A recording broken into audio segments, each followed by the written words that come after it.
Hi. My name is Erica LaShawn. Please like, share, and subscribe. If you're new here, welcome. If you're not new here, welcome. It is January 1st, 2024. I said I would be back. However, as the day went on, I'm like, I don't have nothing to say. But I kind of felt pressed to bring in a new year, like I said. I said what I said. So I kind of was thinking or whatever.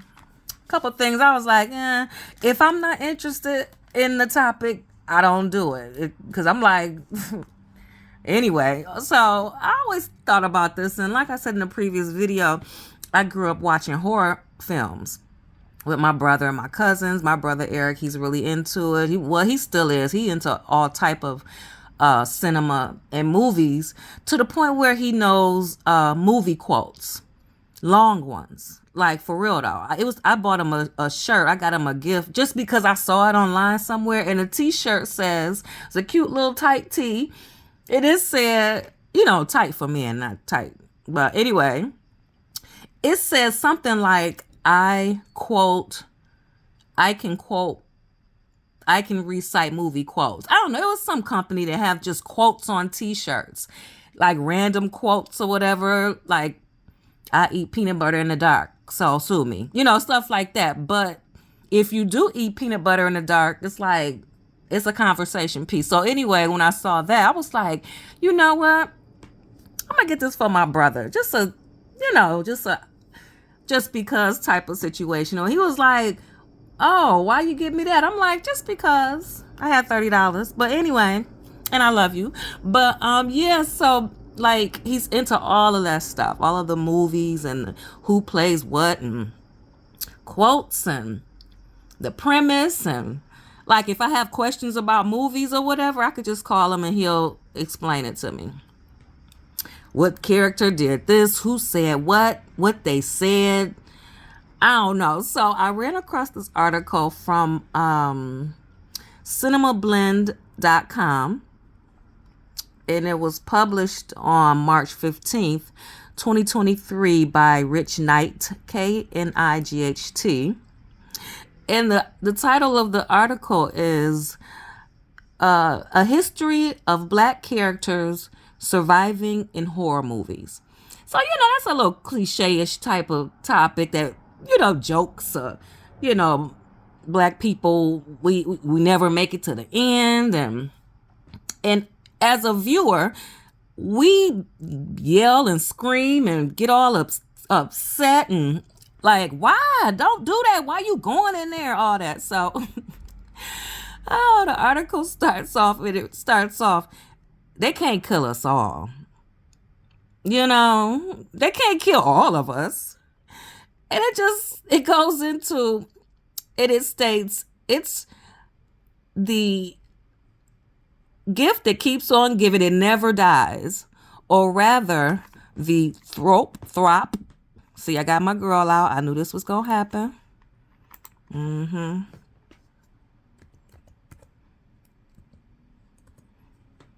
Throp. And it ain't in here. Oh. It ain't in here. Oh. Trope. It has a T. It's THO. I think I'm doing this wrong. How you spell? Yeah.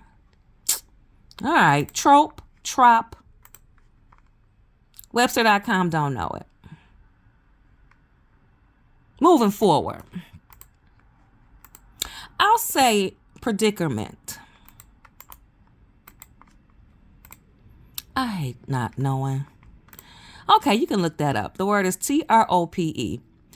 Throp, whatever. The thrope that a lot of us people still believe exists in modern day horror movies, why does the black character always have to die first? So, how a number of horror movies have that whole quote unquote final girl thing going for them? Well, that's a positive trope these days. I might be pronouncing this all wrong. Look it up. Thank you. The inverse of what would be how black characters are always the first to go. I have good news though.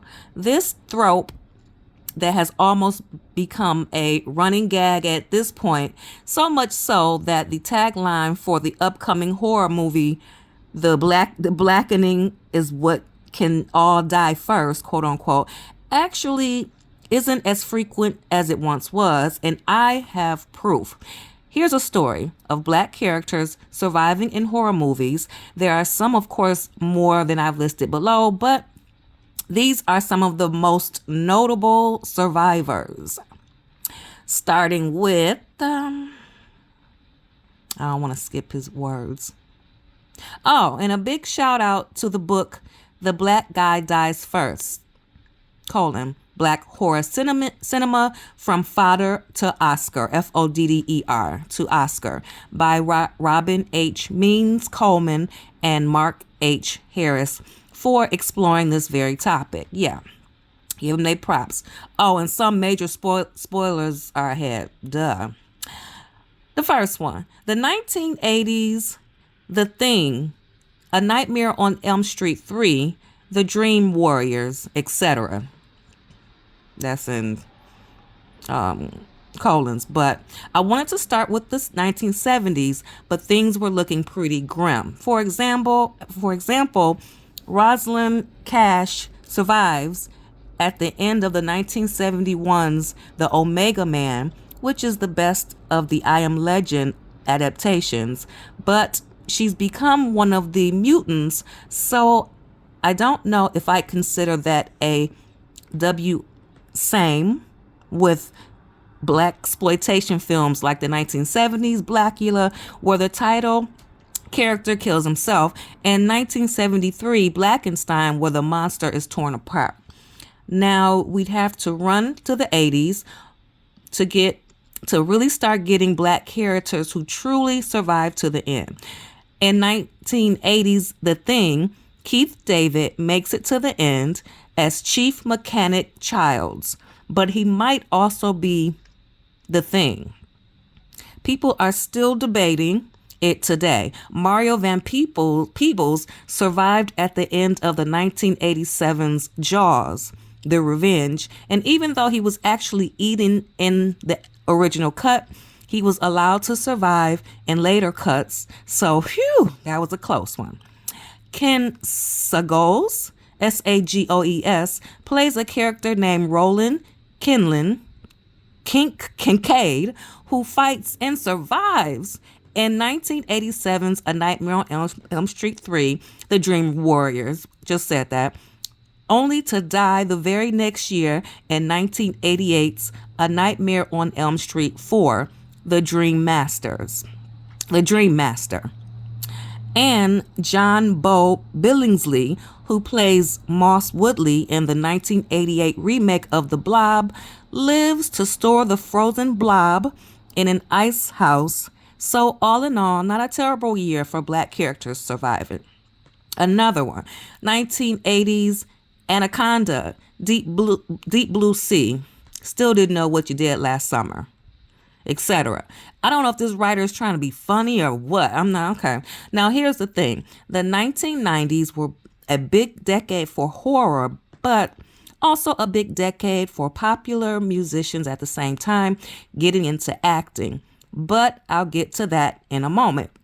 First, I want to start off with Danny Glover, who managed to survive a freaking predator attack in one of the best movies in the Predator movie franchise, Predator 2, back in 1990.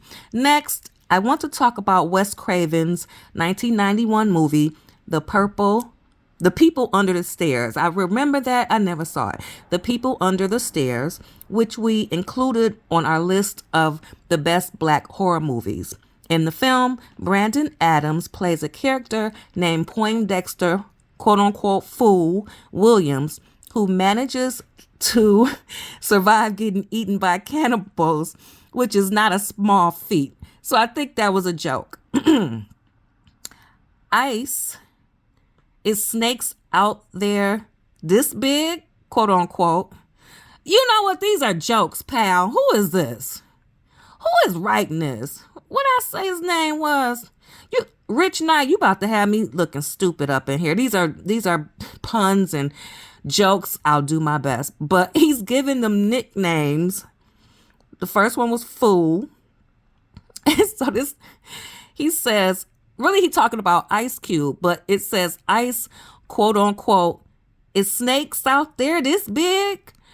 Outlived John Voight in 1990's Anaconda. In fact, this is what he had to say on Twitter about why he took on the role in the first place. Quote unquote. This is Ice Cube. When when they asked me to do Anaconda, I said I'd do it only if my character lived and helped kill the snake. Before then, most black people in these types of movies are dead within the first 15 minutes. So it seems like the black dude surviving was on Cube's mind when he took the role. The singer, Brandy, made it all the way to the end of the 1990s I Still Know What You Did Last Summer, even if her boyfriend in the film, played by Mekhi Phifer, who never forget, was named, dropped in, quote unquote, Lose Yourself. Back to Brandy. I saw Brandy in an interview and she said she was not acting. She said she was scared stiff. And I can believe it. I don't think I could do it either. And I talked about haunted houses in a previous video, stuff like that, and scary stuff. I think I was traumatized as a child fooling with my brother. But anyway, I can't. As soon as they say action, that's it. So if you ever see me in a horror film, I'm not acting. Next. I can't. My mind think it's real. My mind think it's real and it's not. Okay. Moving forward, blah, blah, blah. Oh, back to Mekhi Phifer, in parentheses, who, never forget, was name dropped in Lose Yourself. Okay, he was name dropped in Lose Yourself. Wasn't so lucky. And LL Cool J, whose hat was like a shark's fin, lived to the end of 1990's Deep Blue Sea, even though Samuel L. Jackson met a grisly demise. Plus, in the same year, Taye Diggs survived the remake of House on Haunted Hill. Honestly, the 90s were the turning point. And you know what? I'm going to try to break this down because I'm not about to read all this. I'm going to just try to, I don't know. This is my first time looking at it. And I think it's because it was, okay, sorry. Honestly, the 1990s were the turning point for black characters surviving in horror movies. And I think it's because it was the end of the decade where we really started getting black stars, some of them popular musicians, starring in these films. Because come on now, you're not going to kill off Ice Cube, are you? You're going to stop with these jokes, sir. Next, 2000's Halloween Resurrection,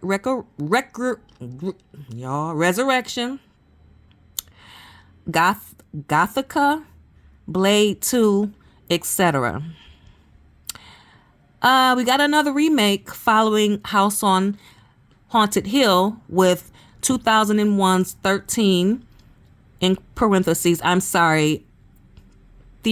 Look with the jokes. You messing me up, Rich. Ghost rapper Rah Digga and Monk Tony Shalhoub, Shalhoub, made it all the way to the end, setting the ghosts free. In 2002, rapper Busta Rhymes actually took on Michael Myers in a burning building and zapped him in the balls with an electric wire. Didn't know that. I'm going to skip over these jokes. In Halloween Resurrection, in the same year, Wesley Snipes returned as the ass-kicking Daywalker in one of the best Marvel movies outside of the MCU, Blade 2. And relatively fresh off of her Oscar win for Monsters Ball, Halle Berry starred in and lived through the 2003 psychological thriller Gothica and Catwoman 1 year later, which is a horror movie, in parentheses, of a short given how bad it is of its own. Okay, keep going. 2010's Get Out. Heard that was good. I heard that. I heard that was like. I'm gonna have to ask Eric about that. I'm sure he saw it, and I heard it was so like. This girl I work with, she said they were walking out like, what just happened? Like they really was like, what just happened or whatever. But I heard it was good. Get Out in 2010.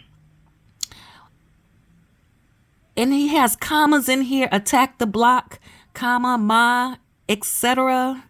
I don't know.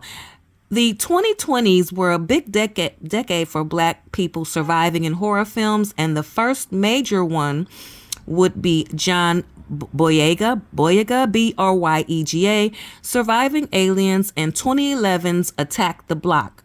But horror hit new heights when Jordan Peele arrived, as the dude has never made a bad movie. Peele exploded on the scene with 2017's Get Out, which is one of only 6 horror movies to ever be nominated for Best Picture. In the film, its star David Peele. He was the other half of the other 2 guys that was the little funny guys or whatever, turned into a movie maker. All right, in the film, it starred Daniel Kaluuya, Kaluuya, makes it to the end. There go another joke, not funny. Guru Mbatha Raw, Mbatha-Raw, survived 2018's somewhat lackluster The Cloverfield Paradox. And I'm going to give Octavia Spencer an honorary award for at least making it to the end of her 1999 horror movie, Ma. Okay, so all these actors are playing in all the same movies. So he's referencing them in the parentheses. Okay.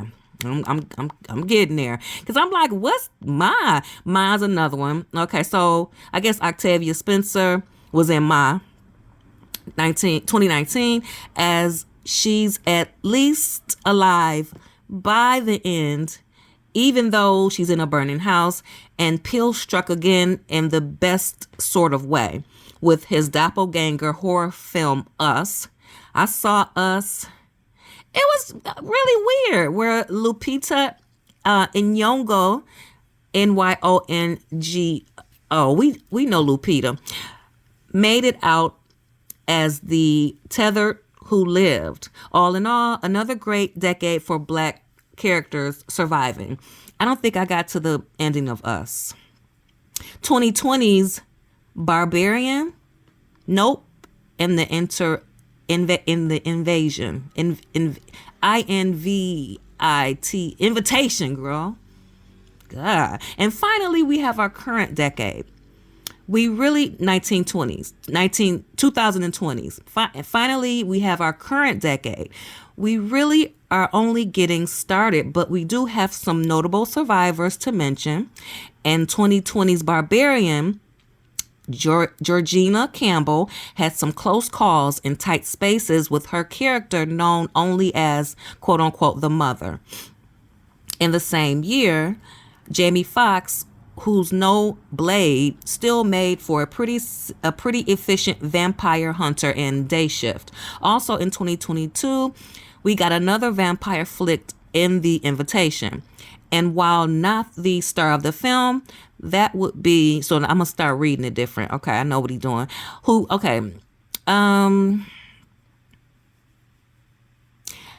He was in The Invitation. And while not the star of the film, that would be Game of Thrones. Natalie Emmanuel Courtney Taylor, who played her best friend in the film, does make it to the end of the movie, and she's looking for some payback for her friend. Lastly, we can't forget Keke Palmer and Daniel Kaluuya, Kaluuya. He was in Get Out, surviving in Jordan Peele's Nope. And those are just a few of the Black characters who have survived horror movies over the decades. Thankfully, we're getting away from that tired and quite frankly racist trope of killing off expendable Black characters, as they're now getting much better roles. So yeah, the black character doesn't always die. Not anymore anyway. All right, let me Rich Knight with your writing. They got a little write up on him real quick. Content producer. Rich is a Jersey boy through and through. He graduated from Rutgers University and thinks the Garden State is the best state in the country. That said, he'll take Chicago deep dish pizza over a New York slice any day of the week. Don't hate. Yeah, he wrote his own paragraph. And he said, go RU. Go Rutgers. Yep, this you. Don't hate. He said he told you I don't hate. When he's not watching his two kids, he's usually working on a novel, watching vintage movies, or reading some obscure book. All right, that was a nice little something. But yeah, it's, we joke about it as black people or whatever. And it is kind of like,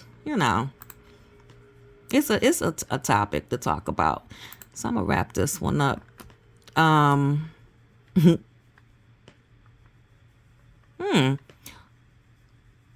Who is the first horror movie ever made? Who is